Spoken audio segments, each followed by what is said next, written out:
जय अल्लाह निरंजन, जय अल्लाह निरंजन, जय अल्लाह निरंजन। नमस्कार। यहाँ कोई अवलिया साधू आया है क्या?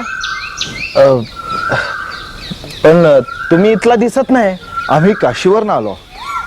या अवलियांची कीर्ती काशीत ऐकली आणि तडक इकडे निघून आलो। महाराज आहेत ना, त्यांचे दर्शन होईल ना आम्हाला?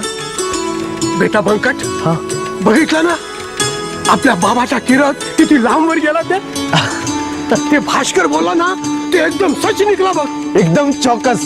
अरे आपला शेगाव पंढरपूर झाला, पंढरपूर। भगवान पांडुरंग या गावामध्ये राहायला आला। मी या महाराजांची कीर्ती काशीत ऐकली आणि त्याच वेळी यांना भांग अर्पण करण्याचा नवस केला। अरे बाबा, कुणापाशी बोलू नको ना, नाहीतर लोक तुला लाथा बुक्क्याने तुडवतील ना। हा,